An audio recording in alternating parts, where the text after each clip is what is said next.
Okay, they're done. And here's what we were just working on.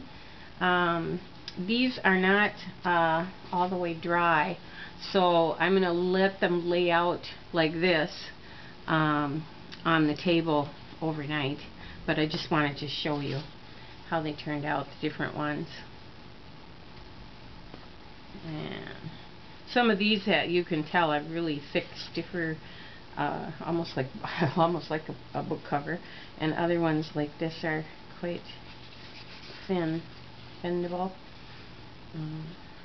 Well, this one especially, that a little bit of it's coming through. And what I did end up using on these, I used let's see here, plain old paper cement.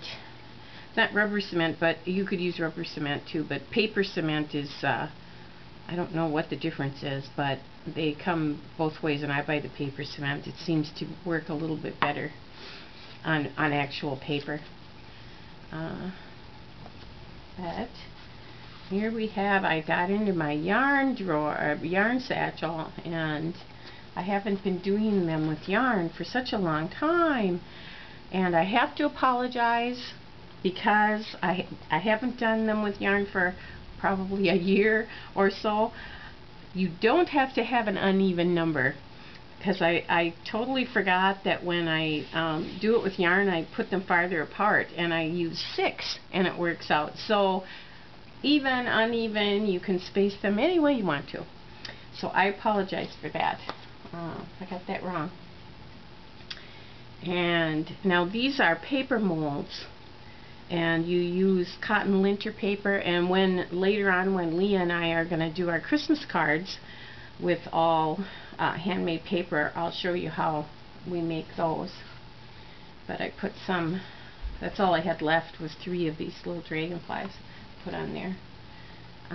But you know, and as far as yarns, I wait till there's sales, and you know, just pick up odd, different looking things. And this was in the yarn area, but it looks kind of like a ribbon. Got that there too. Oh, and I was gonna say, now this is gold. It's that shiny embroidery thread, and it's too shiny and too slippery, I should say. So once I get the knot, I have to put some glue on there to make sure it isn't going to come apart, or it won't stay. They slip apart. All different kinds of them here.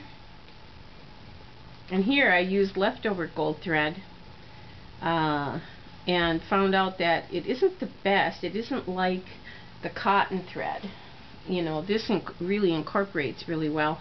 This stuff floats, and so half of it has fallen off. I get these little teeny pieces all over the place. I mean, it does work, but not as well as these, my faves. You know, and then you can get some fancy threads, textured thread at like craft stores. You can use string, almost anything, but especially for the larger ones, the larger, you know, yarns and things, I had to use the Japanese screw punch, because the holes aren't big enough when I just use the awl. So I use the Japanese screw punch for doing these. And let's see. Oh, Leah found it's not a Japanese screw punch, but it's a screw punch from Martha Stewart, and it's cheaper. It only has 3 bits, but it comes with 3 bits, 3 different sizes, and it was like $25. So and I think that was at Michael's. I think Michael's is the one, isn't it, who has Martha Stewart? Anyway, if you get Michael's runs coupons all the time for 40% off, and so you could get one for really reasonable. And she just got one, and she hasn't really used it too much, but we played around with it, and it looked like the bits that I buy, which they come in like 6 different sizes, could fit in there. You could use them. So I forgot I was going to tell you that. And then, as far as when you put these together, these are the ones I use the most. I just stuck them in a bead jar. But I use, now these are different types of bridge threaders for your teeth.